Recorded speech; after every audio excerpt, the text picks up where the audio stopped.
KSUവിന്റെ ഭാഗത്തു നിന്ന് കൈവിട്ടുപോയ ഒരു പ്രതിഷേധമാണ് ഉണ്ടായിരിക്കുന്നത് എന്നതിൽ തർക്കമൊന്നുമില്ല. ആരോഗ്യമന്ത്രിയുടെ ആശുപത്രിയിൽ നിന്നുള്ള ദൃശ്യങ്ങളാണ് നമ്മൾ ഇപ്പോൾ കാണുന്നത്. നോക്കൂ, പ്രതിഷേധിക്കാനുള്ള അവകാശവും അവസരവും കേരളത്തിലെ എല്ലാ സംഘടനകൾക്കുമുണ്ട്. രാഷ്ട്രീയ സമൂഹത്തിൽ അത് സ്വാഭാവികവുമാണ്. പക്ഷേ അതൊരു വനിതാ മന്ത്രിക്ക് നേരെ കയ്യേറ്റം എന്ന നിലയ്ക്ക് കടന്നു പോയിട്ടുണ്ടെങ്കിൽ അതിനെ വിമർശിക്കുക എന്ന് പറയുന്നത് കേരളത്തിന്റെ പൊതു സ്വഭാവമാണ്. ആ നിലയ്ക്കുള്ള പ്രിവിലേജ് ഒന്നും ആർക്കും അവകാശപ്പെടാൻ കഴിയുന്നതല്ല.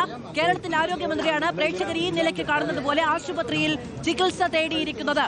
അതിന് കാരണമാകുന്ന രീതിയിലുള്ള പ്രതിഷേധങ്ങൾ ജനാധിപത്യ സമൂഹത്തിൽ ഉണ്ടാകാൻ പാടില്ല എന്നതു തന്നെയാണ് ഏറ്റവും പ്രധാനപ്പെട്ട കാര്യം. മാത്രമല്ല, ഒരു മന്ത്രിക്ക് പരിക്കേറ്റു എന്ന വാർത്തകൾ വരുന്നതിനിടെ അവർക്ക് ഓസ്കാർ നൽകണം, 2026 കണ്ട ഏറ്റവും നല്ല നടി ആരോഗ്യമന്ത്രിയാണെന്നൊക്കെ ഫേസ്ബുക്ക് പോസ്റ്റ് ഇടാൻ കഴിയുന്നത് മനുഷ്യത്വ വിരുദ്ധതയാണ്.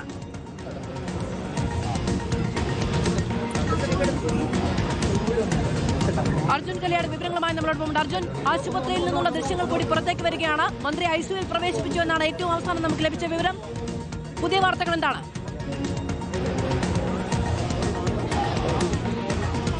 സ്മൃതി, എന്തായാലും CPM വലിയ രീതിയിലുള്ള ഒരു പ്രതിഷേധത്തിലേക്ക് പോവുകയാണ്. സംസ്ഥാന തലത്തിൽ തന്നെ ആരോഗ്യമന്ത്രി വീണ ജോർജിനെ ആക്രമിച്ചതുമായി ബന്ധപ്പെട്ടുകൊണ്ടുള്ള പ്രതിഷേധം CPM നടത്തുകയാണ്. ഇപ്പോൾ കണ്ണൂരിൽ CPIMന്റെ സംസ്ഥാന സമിതി അംഗം P ജയരാജന്റെയും ജില്ലാ സെക്രട്ടറി KK രാഗേഷിന്റെയും നേതൃത്വത്തിലുള്ള പ്രതിഷേധമാണ് നടന്നുകൊണ്ടിരിക്കുന്നത്. ആശുപത്രിയിൽ അല്പസമയം മുൻപാണ് കേരള മുഖ്യമന്ത്രി പിണറായി വിജയൻ വീണ ജോർജിനെ സന്ദർശിച്ച് മടങ്ങിയത്. എന്തായാലും വലിയ രീതിയിൽ മുഖ്യമന്ത്രി തന്നെ ഫേസ്ബുക്കിലൂടെ വലിയ രീതി അല്ലെങ്കിൽ ശക്തമായ ഭാഷയിലാണ് ഈ ഒരു സംഭവത്തെ അപലപിച്ചത്. എന്തായാലും ഇങ്ങനെ ഒരു സംഭവം ഉണ്ടായത് അംഗീകരിക്കാൻ വേണ്ടി കഴിയില്ല എന്നുള്ളതും CPMന്റെയും DYFIയുടെയും SFIയുടെയും മഹിളാ അസോസിയേഷന്റെ നേതാക്കളൊക്കെയും ആസൂത്രിതമായിട്ടുള്ള അക്രമമാണ്, തമ്മാടിത്തമാണ് തുടങ്ങിയിട്ടുള്ള ഭാഷകളിൽ അതിശക്തമായ രീതിയിൽ തന്നെയുള്ള ഒരു പ്രതികരണമാണ് ഇതിന്റെ ഭാഗമായി നടത്തിയിരിക്കുന്നത്. ഈ പ്രതിഷേധത്തിന്റെ ഭാഗമായി നേരത്തെ റെയിൽവേ സ്റ്റേഷനിലേക്ക് ഇന്നത്തെ പരിപാടികൾക്ക് കഴിഞ്ഞു വരുന്നതിനിടയിൽ കാൽടെക്സ് ജംഗ്ഷനിൽ വെച്ച് AKG ആശുപത്രിയുടെ സമീപത്ത് വെച്ച് ആരോഗ്യമന്ത്രി കടന്നു വരുന്ന യൂത്ത് ലീഗ് പ്രവർത്തകന്മാർ വാഹനം തടഞ്ഞ് പ്രതിഷേധിച്ചിരുന്നു. റെയിൽവേ സ്റ്റേഷനിലേക്ക് എത്തിയപ്പോൾ ഒരു വശത്ത് BJP പ്രവർത്തകർ പ്രതിഷേധം നടത്തുകയും ഈ റെയിൽവേ സ്റ്റേഷന്റെ പ്ലാറ്റ്ഫോമിനകത്ത് KSU പ്രവർത്തകർ പ്രതിഷേധം നടത്തുകയും ചെയ്തു.